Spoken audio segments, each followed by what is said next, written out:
evaluation plan, and then we will split the topics between the two of us. On some days, Professor Chakraborty will be covering the topics, and on other days I'll be covering. So we'll give you all the plans as we proceed. Yeah, Professor Chakraborty, you can continue. Yeah, thanks, Professor Shura. So let me continue with the introductory lecture of this particular course. So to start with, let me introduce you with the teaching assistants who will be helping us throughout the course and who will be guiding you in different aspects and particularly mentoring you with the different practical implementation of blockchain technology. So we have three teaching assistants in this course, Snigdha, Dishak and Vipray. So Snigdha, she is an research scholar at the computer science department. So Snigdha, you may say hi if you are here. Hi to everyone. Hope you will enjoy the course. It's a new topic. And then we have Vishak. Vishak is also a PhD student. So Vishak. Yeah, hello everyone. So I hope you will all enjoy this course. It is currently blockchain is a really hot topic. So yeah. Right, and then we have finally Vipray. So Vipray is an MTech senior MTech student at our department. So Vipray, you can say hi to all. Hello everyone. Good afternoon, professors. Yeah, it will be a enjoying course and lot of practice. Yeah, thanks to Snigdha, Vishak and Vipray. So I think their email IDs are already shown here. So I request all the students to note down their email IDs. So if you need any help or any support from them, you can always contact them. Then let me briefly tell about the prerequisite for this course. As you already know that this concept from operating somebody has, Mr. Chakraborty, somebody has raised his hand. So is there a question? I don't know. Shantanu Mosha? We may have Yes, sir. Actually, sir, your voice is not very clear, and you're audible, but it's not very clear. That's why. Sandeep, sir. Oh, but I think rest of us can hear him clearly. Others can comment also. Right. Okay, okay. So, Professor Shura, you can hear me clearly, right? Yeah, I can hear you very clearly. Okay. So maybe Shantanu, that might be a kind of problem from your side, maybe a network issue. So anyway, means if you feel that there is certain kind of network issue, feel free to pick. Okay. Yes, sir. Yes, sir. Sure. Well, so let me go forward. So I was talking about this prerequisite for the course. As you already know that this undergrad operating system has been put as a kind of prerequisite because the course will heavily depend on that, on different concepts of operating systems. While we build up a blockchain architecture, and particularly in this course, we are going to look into the architectural aspect of blockchain. So that way, operating systems will be a kind of important prerequisite for this particular course. Apart from operating systems, certain other knowledge that we are expecting that you should have. The first of all is the good programming skill, because in the tutorial classes you will see that we are going to write our own code, and we are going to implement applications on top of different blockchain platform. We are going to use some new programming language. Few of you might know that, for others that will be a kind of new things.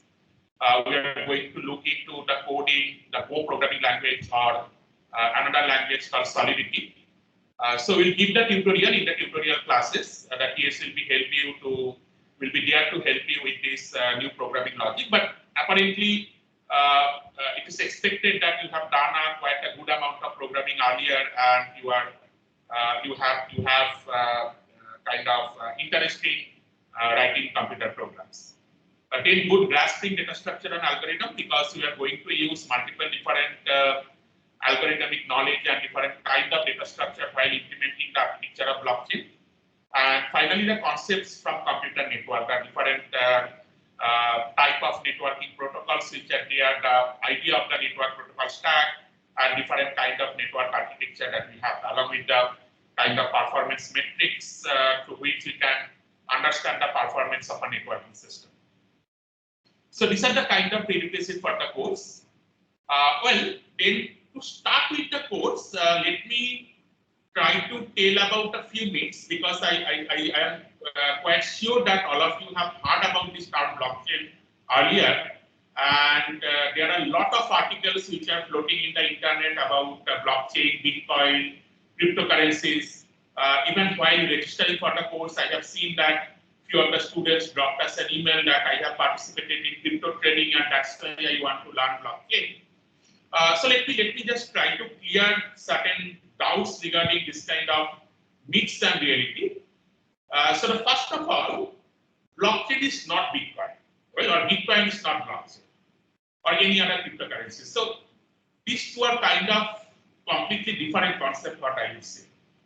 The idea is that, well, blockchain is something that is a kind of backbone data structure for Bitcoin, but there are multiple different other concepts which are associated with Bitcoin and cryptocurrencies, which are typically not applicable for a general blockchain. And apart from Bitcoin or any kind of cryptocurrencies, there are a lot of other application scopes for blockchain.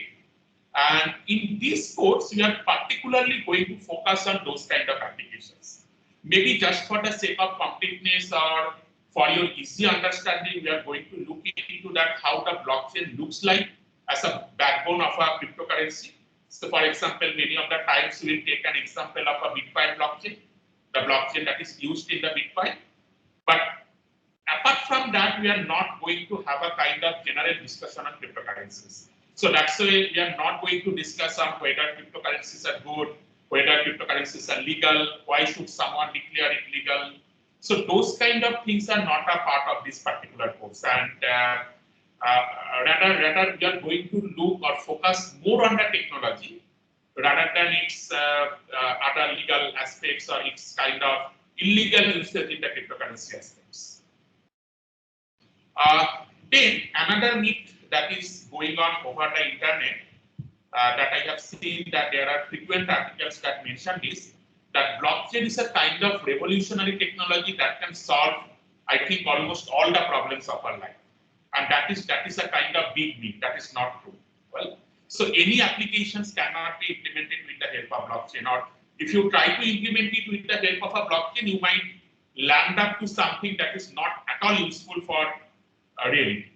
So that's why we have to be very careful about choosing a particular application domain in terms of blockchain. And we need to be very sure that whether this blockchain are useful for a particular application or not. So many of the times I have heard from the students or heard from the people that, well, I want to solve this problem using blockchain, or I want to say solve the land registry using blockchain. I want to store the medical data using blockchain. But rather than thinking in that side, what we would encourage you in this course is to learn the technology, then think about the problem independently. And if you can find out that, well, blockchain can be the best solution to solve that problem, you try to apply it using blockchain. But rather than putting your mindset that I have to apply blockchain in this particular problem, this course will guide you to think from a different direction, that you think the problem and then start thinking of whether blockchain is the right solution for that problem or not. Well, and as I have again mentioning that it is not like that blockchain can solve each and every problem of the world. Well, and the third myth that are, I think, floating in the internet, many of the internet articles, that blockchain can work as a kind of secure replacement of a database. But database has a complete different application domain from blockchain. Well, blockchain cannot replace a database, or even blockchain is not at all a distributed database. Well, we store certain type of data in blockchain, but that doesn't mean that blockchain is yet another database. So The typical database systems that you will learn in your database course, that they have their own useful applications, and blockchain has their own set of useful applications. And you should not mix between the two, or you should not start thinking of that you can replace it. So wherever there is a kind of centralized database where you are going to store data, you can replace it with the help of a blockchain. That is not possible in it, or that will not be going to be a kind of performance solution in practice. Well, so blockchain is not designed to securely store any kind of data. So there are certain specific type of data, specific type of applications for which blockchain might be useful. So then the question comes that why should you take this course? Well, so as I have mentioned that we would learn from this course certain techniques or certain knowledge so that we can avoid all these different type of hypes that are going on over the internet. And we can apply blockchain as a solution at the right place. Well, so again, blockchain is not meant for solve each and every problem of our life. Well, so there are multiple applications. So if you search with blockchain applications in Google, you will see that they will say that 10 stellar applications using blockchain or 20 different stellar applications, fundamental applications where blockchain can work as a kind of revolutionary technology. Out of those 20 applications, possibly for 3 or 4 applications, blockchain are really useful in practice. Right? So that way, be very careful while you are learning this course, while you are learning different topics from this course. You are going to search over the internet, try to apply your mind on specific problem. Think very carefully whether blockchain is at all a solution for that particular problem, or you can use any other technique like a classical database-based centralized solution to solve that problem. Well, and we will also discuss about what kind of problem or what classes of problem blockchain works best. So well, the immediately question comes, what is the right place? And we are going to explore it in this course. Okay. Then let us try to see in a brief that what we are going to cover in this course. Basically, we are going to look into the idea of blockchain or the concept of blockchain from different aspects. So the first thing that we are going to start with this course is that we are going to look into blockchain as a data structure. That means how a blockchain implementation is being done, how a blockchain looks like. Well, and then how we can efficiently store data in a blockchain, what type of data can be stored in a blockchain, how we can use efficient data structure to store and manage data over a blockchain, and how we can reduce the complexity of inserting data in a blockchain or searching a data in a blockchain. So that kind of data structure or algorithmic related questions we are going to ask. The second thing that we are going to do is to look blockchain as a kind of security networks. Well, it is true that blockchain has been designed to solve certain kind of security related problems, but we need to clearly understand that what are the kind of attack models for which blockchain is useful. Right? So what are the different kind of security threats that blockchain can solve? Well, any kind of security threats cannot be solved using a blockchain. That is again a kind of myth. So in the internet, you will find out that whenever people find out, well, there is a kind of security threat, people say that, well, put the data in the blockchain, but that is not the right solution. Well, for certain classes of attacks, blockchain can solve it. Well, so for example, whatever data is being stored in a blockchain, that data is not private anymore. Anyone can see the data. So the data is open to everyone. So if certain attacker does kind of analysis over the data, you cannot prevent those kind of attack using blockchain. Okay. So those kind of security aspects we are going to look into while learning or while discussing in this course. Then we are going to look into the networking aspect of blockchain, because at the end of the day, blockchain was designed to do certain activities or to solve certain kind of problems over an internet architecture, right? So we are going to look into that what type of networking protocol are useful for implementation of a blockchain. What are the kind of optimizations you can do over those kind of networking protocol to make your blockchain performant? What are the different kind of performance aspects from that particular site? Those kind of details we are going to look.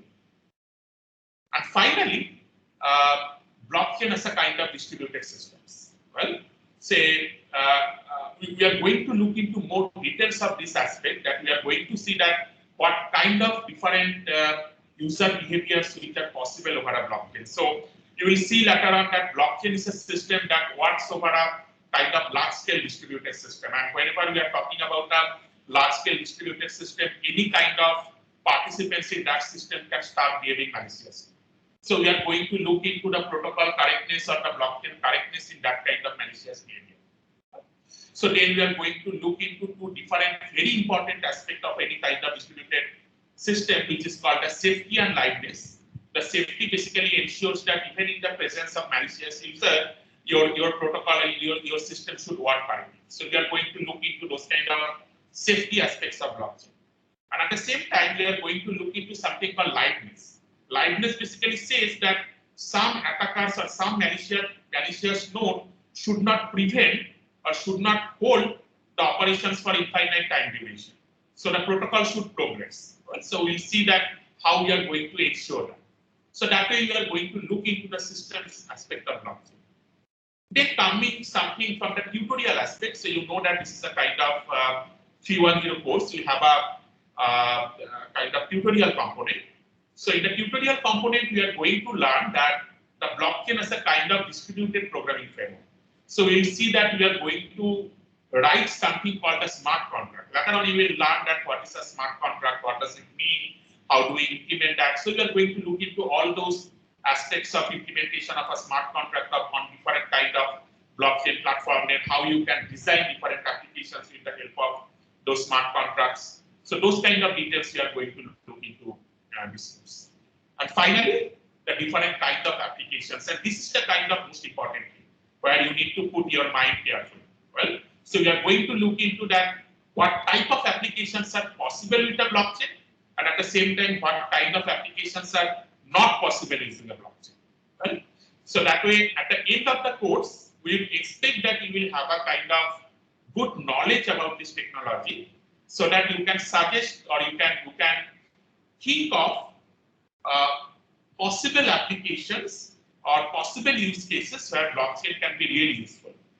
Well, it is a very interesting technology.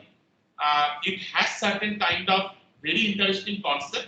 Well, although I would say that these concepts are not very new, rather what blockchain does that it borrows concept from different domains, like it borrows concept from networks, it borrows concept from distributed system, it borrows concepts from cryptography and network security, and it basically integrate them together to provide a kind of uniform solution. Well, so if you have taken a course on computer network, if you have taken a course on distributed system, operating systems, and cryptography and network security, you will see that whatever topics we are going to discuss in this course, most of the topics have been covered in other courses, but the beauty here is that in a very intelligent way or in a very innovative way, we are going to integrate the concepts from all these different areas and trying to provide a kind of unified data structure or a unified architecture that can solve very interesting problems of the society. Coming to the kind of tutorial component, so as I was mentioning that we are going to learn about kind of different blockchain platforms. So these are the three different blockchain platforms that you are going to have a hands-on experience in this course. One is Ethereum, the second one is Hyperledger Fabric, and the third one is Hyperledger Unity. Well, what they are, for the time being, I am not going to in that details because they are something related to the concept of blockchain. As we progress, you will learn more about these individual technologies. Okay, now coming to the part which is possibly kind of most interesting for you. Well, how you are going to do the final grading in this course. So we have different components. The first is 3 tests. Out of the 3 tests, we are going to consider the base 2 for the final grading. So each test will be of 25 marks. The test will contain short answer type question or even a descriptive questions.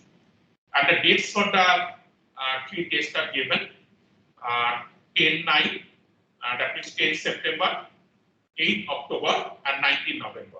Well, so please mark this date in your calendar. So we are going to have all 3 are the Fridays, So during the class hour itself, we are going to have the test. So make plan accordingly. Then, as a part of the tutorial, we will have 5 programming assignments. So during the tutorial classes, we are going to give you an explanation about the different concepts, different hands-on experience on the 3 different blockchain platforms that I have just mentioned, Ethereum, Fabric, and Indy. Apart from something different like a generic blockchain implementation that will start from the next week. So from that, you will have a 5 programming assignments, but all the assignments might not have equal weight. We'll have total 30 marks out of those 5 programming assignments. And the marks and the deadlines for the individual assignments that will be discussed while the assignment will be given. And we'll be having the tutorials on Fridays, but well, not on all the Fridays. Some Fridays we'll be having the regular classes, or some Fridays there will be the test and other things. But apart from that, most of the Fridays will be utilized for this kind of tutorial and hands-on. Then we will have 6 quizzes, total 15 marks out of the 6 quizzes. So out of the 6 quizzes, we are going to consider best 5. I forgot to mention that in the slide. So best 5 we are going to consider out of 6 and a total of 15 marks. So these quizzes are mostly the short answer type questions plus MCQs. And these quizzes will be on the Fridays, and the exact date will be announced later. And finally, a class attendance of 5 marks. So this is an online class. Unfortunately, due to this pandemic scenario, we have to go online. But even in the online class, we would encourage you to make the class active. So feel free to stop us whenever you have any kind of question. Use the raise hand button. If you want, you can even use the chat box to type your question. So periodically we'll go to that and we'll try to take up your questions from there. Well, so that way try to have the class as much interactive as possible. So it is not like that you will just log into the course and then go for sleeping. Okay? So I would expect that we'll make the classes interactive. So that's all about the kind of initial introduction about the course, that what we are going to cover and how we are going to do the grading. Well, so just let me know if you have any question up to this point. Anyone? Any query?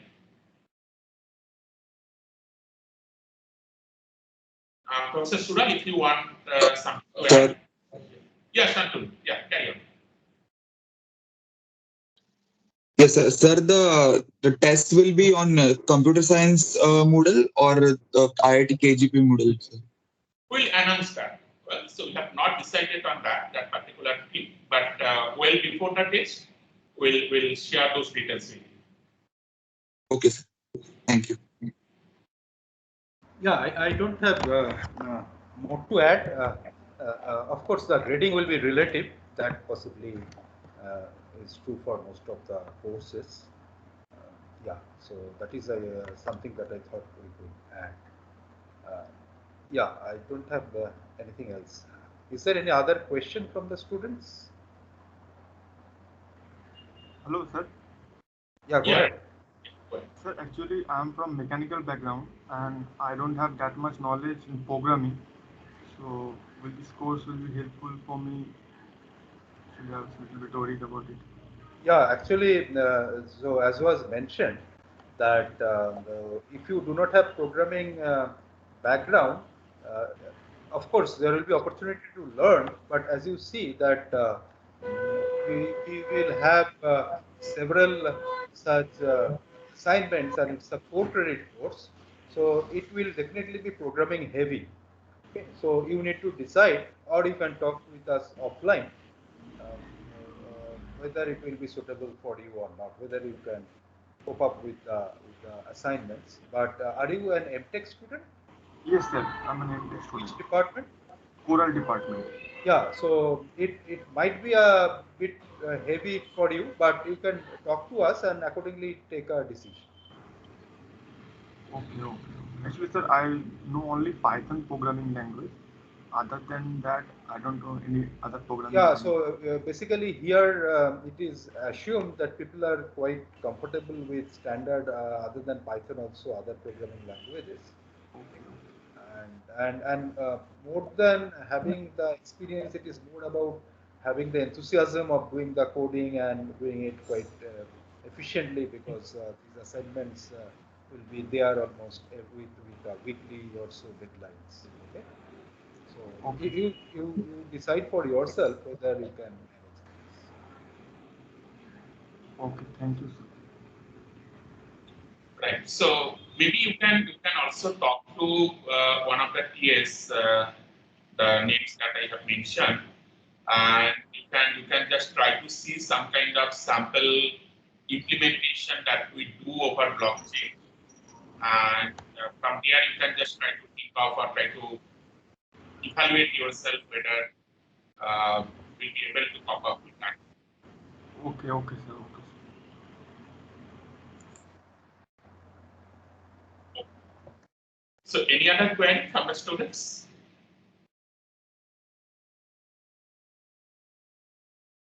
Okay, fine. Then let us proceed further. So let us try to see that what is a blockchain. Well, so how a blockchain means what is this concept? What is the idea behind a blockchain? So let me try to explain it with the help of an application, so that the concepts becomes much clear to you and you can try to relate it with a real problem.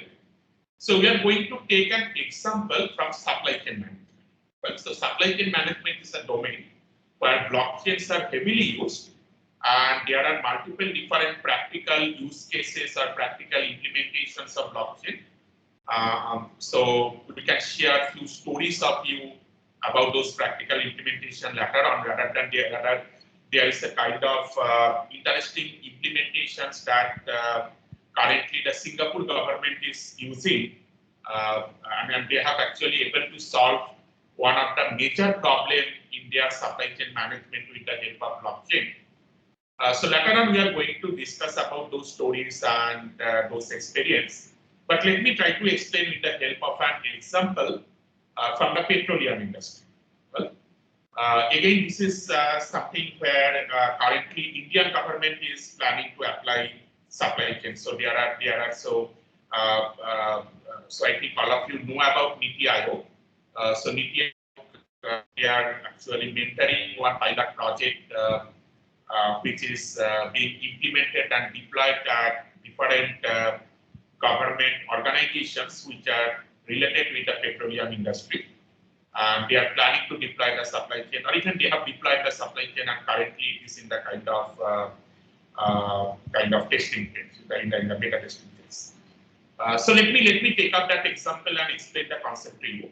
Now, if you look into the supply chain in the petroleum industry, it follows multiple different steps. So you have the crude oil that need to be purchased. Then the crude oils are transported with the help of different kind of transport organizations, and even there are inter-country trades, because you know that India they import the crude oil from outside, and then with that transportation, there are the storage units. They are also managed by different organizations where the crude oils are being stored, and then they are processed. We have multiple different refineries. Some refineries are managed by the government, some refineries are managed by the private agencies or private companies, and the oil is getting refined here. And finally, there are multiple different distributors. Again, in the distributor scale, there are government distributors or government-owned distributors like Indian Oil, and there are private distributors like Reliance. They are also in that business right now. So that way, you have multiple different distributors who are going to distribute it to the retails. That means the different kind of petrol pumps which are there. From there, you are going to buy the petrol, diesel, or that kind of petroleum. So that way you can see that from crude purchase to the final product that you are going to procure from different petrol pump, there are multiple different steps in the entire supply chain. Well, and the interesting fact is that in each of these steps, there are multiple different organizations which are involved. Some of them are the government organizations, some of them are the private organizations. Now that way, if you try to look into the different organizations who are there in this business, so the entire monitoring is under the Ministry of Petroleum and Natural Gas. Under that, there are these upstream companies, there are the downstream companies, and there are different industry bodies. The upstream companies, they are basically in the production side. They take the crude oil and take it to the kind of storing and refining. And finally, the downstream, they basically take the oil, the product, rather petrol, diesel, and other petroleum product from those refineries and take it to the market. Now, at the upstream side, there are different organizations like ONGC, OVL, Oil India. Well, so there are these different private organizations who are there in this business. Then in the downstream, we have actually kind of group of organizations who work together. So one organization, they maintain refinery, and another organization, they basically work like a distributor. For example, Indian Oil, they maintain the refinery, and under them there are multiple distributors like CPCL, DRPL. Bharat Petroleum, they maintain the refineries, and then under them there are this distributor NRL. Hindustan Petroleum, with them MRPL. Reliance India, they are maintaining their own refineries and distributors. So that way there are different kind of organizations. And there are different kind of associated industry bodies who are governing or managing this kind of entire end-to-end system, like the Petroleum Planning and Analysis Cell, Center for High Technology, PRCA, Petrofed, Oil Industry Safety Directorate, Petroleum India International. So that way different organizations who are involved in this entire business. Well, and the major challenge here in this entire system is to make a kind of end-to-end coordination among those different organizations of the different companies, right? Now, if I want to have a kind of successful supply chain out of this entire petroleum industry, the typical requirements are something like this. Say, for example, you need to minimize the material procurement. Say, for example, if you do not have sufficient demand within the country, you should not procure the oil from the outside country who are producing these crude oils. Well, so if you take more crude oils, which is actually required in the practice, then possibly you will have need more amount of storage and you will waste many of the products. Well, but here interestingly, if you look into the this earlier diagram, you will see that this market requirement or what is going on at the market side, at the retailer side, whether the petrol is in need, or whether diesel is in need, where there is sorting of petrol or diesel, that kind of details are actually available to these downstream organizations. Right? Whereas about the raw materials, that means the crude oil, that information is available to some different organizations, which are the upstream organizations.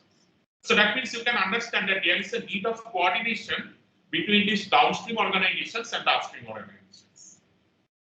Well, then there are the other factors like maximization of manufacturing capacity and sales, meeting the demand numbers at different parts of the country, respond quickly to the market opportunity by purchasing the product shortfall from other players. Say, for example, if say Indian Oil has currently short of petroleum products, say petrol or diesel, it can procure it from Bharat Petroleum and meet their demand, right? But for that, Indian Oil need a kind of coordination with the Bharat Petroleum. So how we are going to do that kind of coordination? Then the objective of each production unit would be to maximize the throughput and its margin. Everyone want to maximize their own profit margin. Well, and then the procurement would purchase the feedstock with not the best yields at the lowest cost. So that basically means that, so for example, if Indian Oil has shortage of petroleum product, there are other vendors like Bharat Petroleum, Hindustan Petroleum, Reliance. So Indian Oil need to decide that from where it is going to procure. So obviously you need to procure from someone who has the excess product, but they are ready to sell the product at a lower price. Well, but you see that if I just try to do it manually, that means Indian Oil need to make a query to Bharat Petroleum, make a query to Hindustan Petroleum, Reliance, get the information, then make a decision. So it will take its time, right?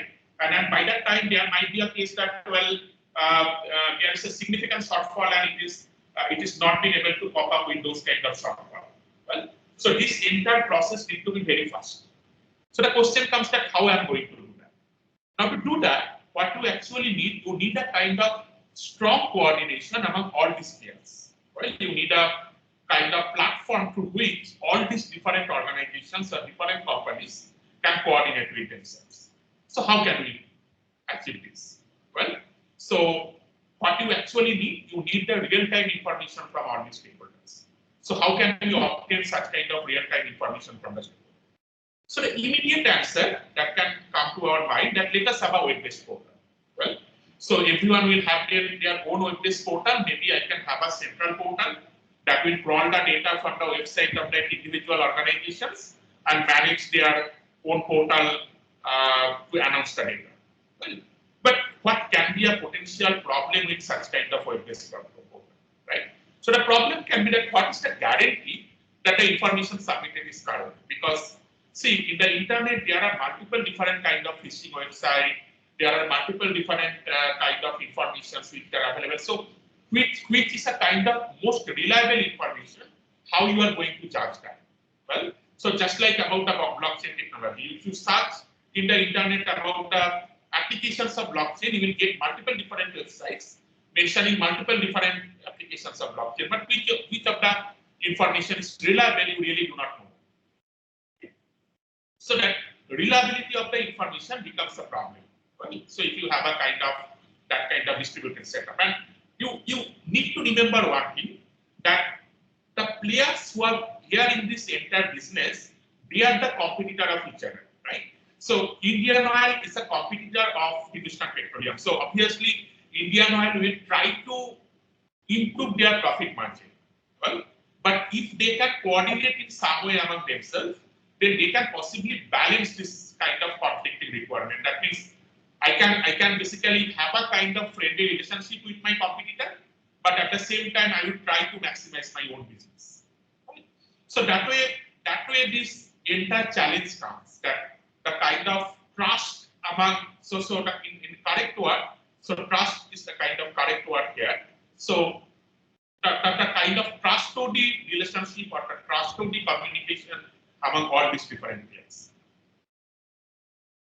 So, and there can be another kind of problems. Like for example, certain information is being provided and they can deny later on that I have not provided that information.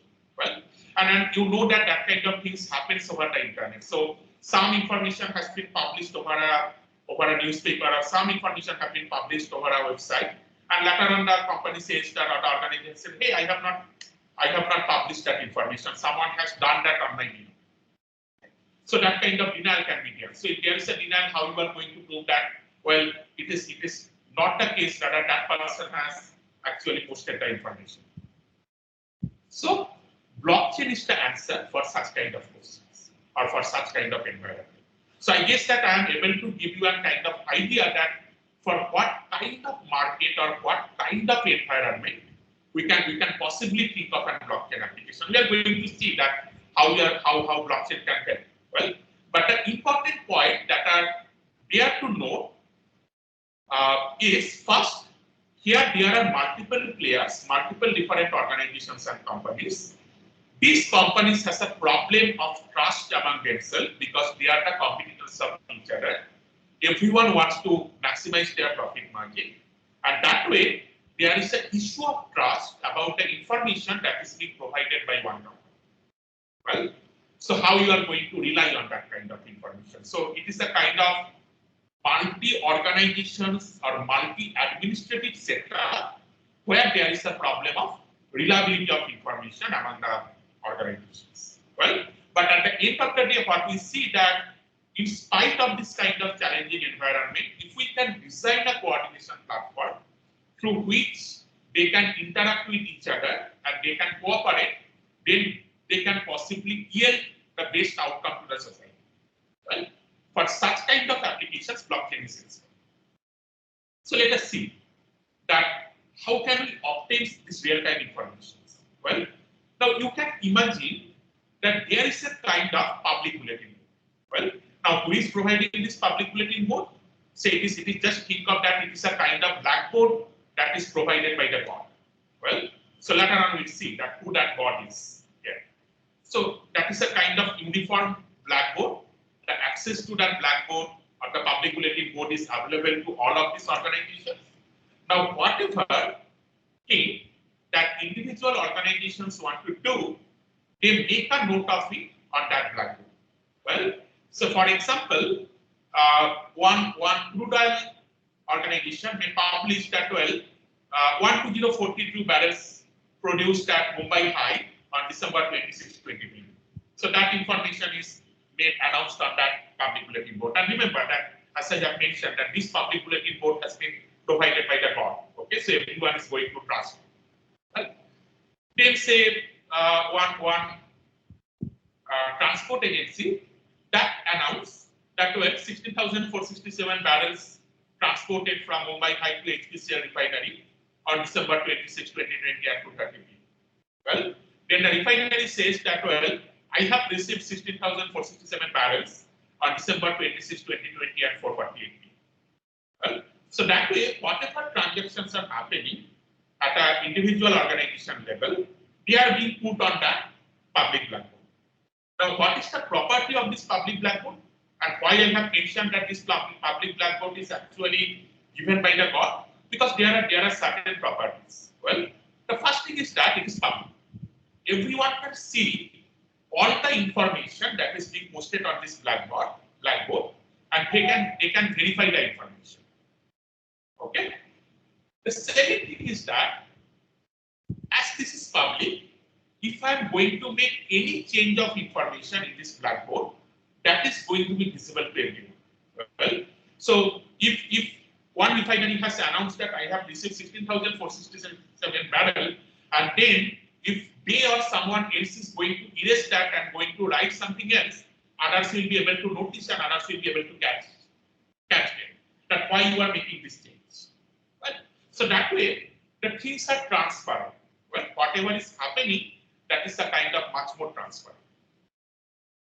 And one of the interesting property of this board is that this board is not erasable.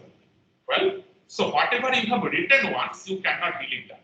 Well, if you want to change, then you say that whatever I have written earlier is wrong, and then you write down the next things. Okay, so for example, if it is the case that it has received 16,400 barrels instead of 16,467 barrels, but it has once announced that I have received 16,467 barrels, the next time it cannot simply erase it and make it 16,400 barrels. Well, for that it has to initiate another transaction saying that the earlier transaction is wrong, I am changing my word and this is the new one. That way these changes are also visible to others. Well, everyone can see that this person has earlier said something and later denied that they have produced some kind of wrong information and this is the kind of updated information which is being produced here. Right? So that way all the updates are also visible. And finally, if you have such kind of public bulletin board, you can simply do a one-time auditing. You actually do not need any kind of physical auditor. You can have an automated system to audit it. So for example, an auditor can directly see that 16,467 barrels have been transported from Mumbai High, and then that have been received, that many number of barrels have been received at a later point of time. So that means this entire transaction is public. So that kind of verifications are also possible. And the earlier problems that I was mentioning, so all the organizations have access to this public bulletin board. Well, now that way, others can see what is going on in this entire market. Well, and accordingly they can decide about their steps. Well, so for example, the case that I have told you earlier, that HPCL finds out that they do not have sufficient amount of petrol. They need to buy it from others. By looking into this board, they can find out whether Jio has, or whether, sorry, not Jio, whether Reliance has that excess amount of barrels. or whether IOCL has that excess amount of balance from where they can procure it. Right? So that way the information is transparent and the information is available to everyone. Now question comes that who will maintain this bulletin board? Well, so I have mentioned that God is going to maintain that, but in practice, well, God is not going to maintain that. But I need to implement something which resembles like that God is maintaining. Well, so that is the most important question here. That who will maintain this bulletin board or who is going to maintain this plan? Well, again, the immediate answer can be you buy a cloud service from Amazon and host a public portal. On that public portal, you subscribe all this information. Well, but there is a challenge there. That who is going to manage it and provide the cost? Okay. Here you can see that it is not a single organization. I am not going to talk about coordinating among a single organization, but it is a problem where multiple different organizations are involved. Some of the organizations are private enterprises, some of the organizations are the government industries. So that way the challenge is clear. Who is going to maintain that? And remember that they are competitor to each other. They do not trust each other. Right? So if IOCL says that I am going to maintain it, others may say that, hey, what is the guarantee that whatever information you are putting in is correct? Well, because it is you are maintaining, who is maintaining it? Why I should rely on it? Right? So that kind of question about trust or question about reliability is here. Well, another solution can be one of the enterprise maintain a private cloud, but as you can understand, that is also not feasible because there are trust issues, there are reliability issues. Well, no one trusts, no company trusts the other companies. Well, so we cannot have such kind of centralized solution here. And that was actually the kind of long-standing problem in any kind of supply chain management system, that such kind of centralized solution didn't work in practice. Well, some companies or some organizations can make a consortium among themselves and can cooperate, but at a larger scale, you cannot implement it. Well, because there are this kind of trust and reliability issues. Well, people are not going to trust each other, and every day there are new organizations who are coming up in the system. So it is, although you can believe or you can trust the already established organizations like IOCL, NPCL, something like that, but the new small and medium enterprises who are coming day by day, it is difficult to trust them, okay, because they are new to business. So that is the kind of problem, that what is the guarantee that these new enterprises which are coming in the picture, they are not fraud. So this is the kind of idea. Well, so the idea is that let everyone maintain the same copy of the board, visually and independently.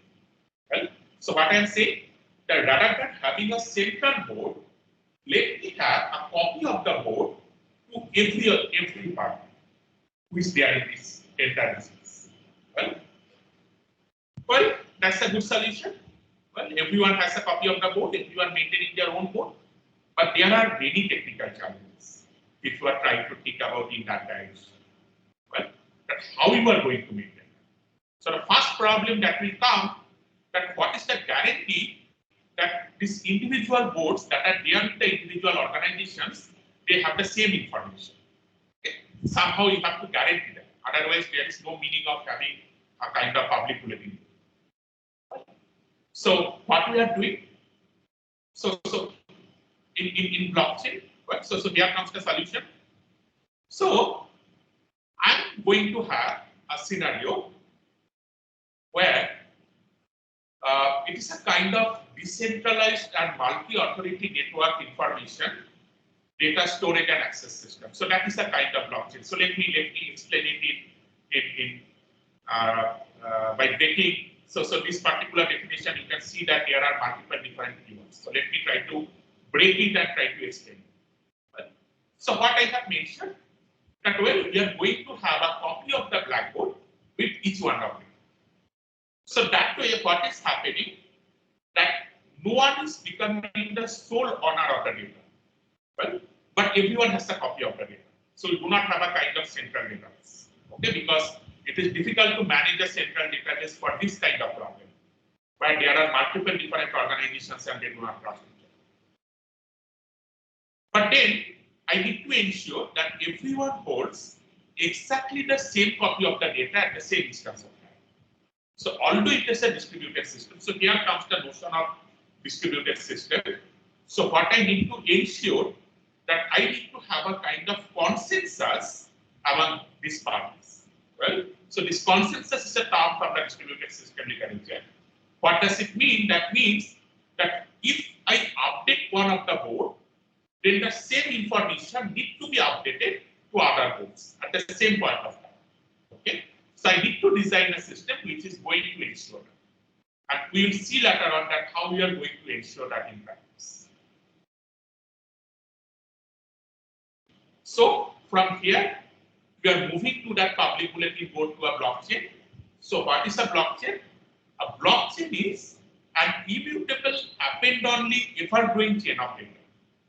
Well, so we are going to store data in the form of block. So these blocks will be interconnected with each other. So from here the name blockchain came. Well, block means the block of data, and chain means they are connected in the form of a chain. It looks similar like a linked list. Well, so that's why I mentioned earlier we need data structure. So a blockchain is nothing but a linked list, but the management of that linked list is something interesting. And what we are going to ensure that in this particular linked list, a copy of which is available to all the parties. In that linked list, once you are appending any data, that means once you are including any data or adding any data, that data cannot be modified or cannot be deleted later. Well, so if you are adding something, that addition is permanent. Well, you will not be able to delete it or you will not be able to change it. So that way, we are actually ensuring that once something is added in the blockchain, it cannot be denied. Okay, so you try to match it with the initial requirement that I have mentioned. That my requirement was that if someone is writing on that board, then later on they should not deny okay, that I have not published that information, and blockchain is going to ensure that. And then this information, because everyone is maintaining a copy of the data, and at the back end, I will have some kind of protocol. So later on, we'll learn about those protocols, which is ensuring that all these copy of the data are synchronized. Okay, so whatever copy of data that I have, it has been cloned exactly similar way, in an exactly similar way to all the parties. Well, so if I can ensure that, then this particular architecture provides or guarantees the properties that I need. Well, now because the data is available to everyone, so the information is transparent to all. Well, so everyone can see that what is going on in the system. Everyone can find it out by looking into the blockchain. And no one can make any change without others to notice it. So that way, if someone is making any change, that change will be reflected to all the copies of the blockchain that are there, and that way, everyone will be able to notice it. Everyone will be able to see it. Okay. So that is the kind of properties which is guaranteed by a typical blockchain architecture. So finally, what can be a kind of formal definition of blockchain? So a blockchain is nothing but a decentralized, immutable append on the public ledger. So it works on a decentralized architecture. That means where there are multiple different organizations who are potentially competitor to each other, but they want to have a kind of cooperation among themselves to meet certain business goal. Well, in that decentralized architecture, this kind of data structure is useful, and it is a kind of immutable and append on the public ledger. So you can only add new data to that structure. You cannot delete or cannot make any kind of modification on that chain. Well, so that is a kind of blockchain. Well, any query up to this point?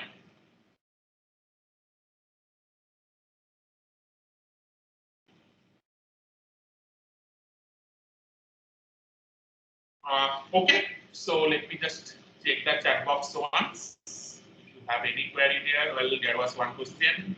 Vishak has already answered that. Great. Thanks, Vishak. So this is, Sir, yeah, Shan. sir, how do we know the authenticity of what is being updated in the on that public ledger? We'll come to that point. So in the subsequent classes, we'll gradually learn. So for that, you need to understand this data structure, that how these blocks are actually connected. That whenever I'm saying that there are multiple blocks that are connected with some kind of secure chain, so what is the underlying structure that is making this connection? Well, so we'll look into that. So we have different kind of cryptographic concepts that are being applied here. And at the back end, there would some kind of distributed protocol which will be running to make this kind of consistency or ensure this kind of authenticity. And if you remember that we mentioned earlier that we are going to look into the correctness, liveness, and safety of the protocol. So those kind of formulation will provide the guarantee that the data which is being written, that is kind of authentic, and it is coming from the right person. So all these details we'll look into later on as we progress in this. But so today I just tried to give you an idea that what blockchain is and for what kind of application it is potentially used. Sir, what if in case of the public classroom, public blackboard, sorry, what if a node does not add the information which it has obtained? Will it fall into a legal issue or will it be solved by blockchain? If someone doesn't update any information, right? Yes. So it is something that how you are running the backend management protocol. Right?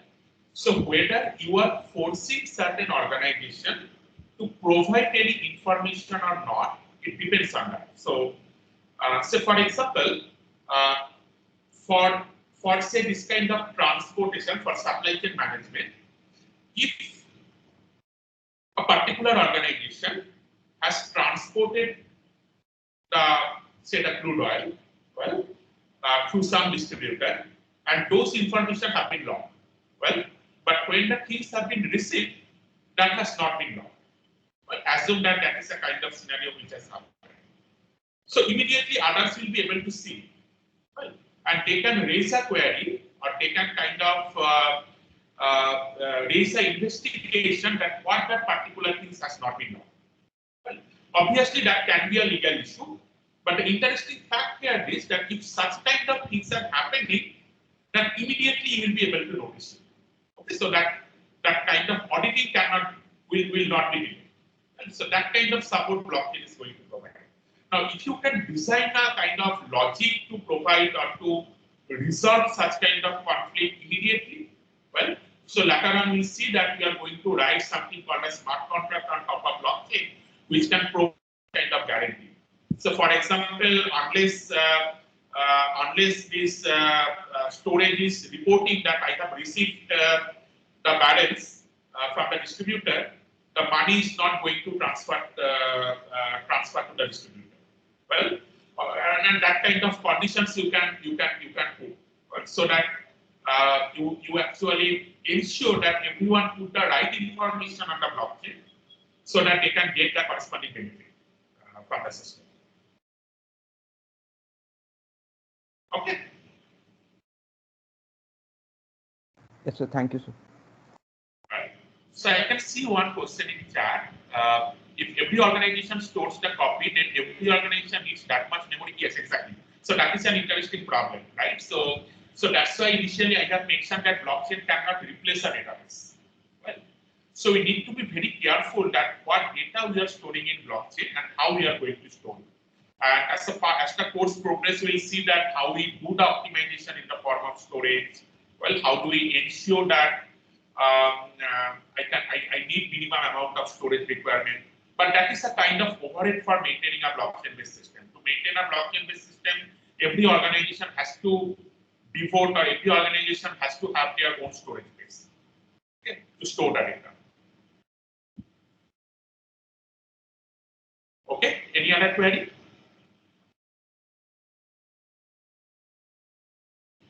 Well, so now gradually we'll go to the different concepts of blockchain in details. So we'll start with various crypto techniques from tomorrow's class. So that is a kind of again brushing up your knowledge of basic cryptographic techniques, which are very useful for a blockchain-based system. And from tomorrow onwards, Professor Shural will be continuing with that part. So then again, I will come back after next two lectures that will be taken by Professor Shural to cover this cryptographic part and the initial part of the blockchain. Okay, that's all for today. So Professor Shural, anything to add? Or else you can. Yeah, I think we have covered the basic concepts, and we can start with these different primitives from tomorrow. I think I don't have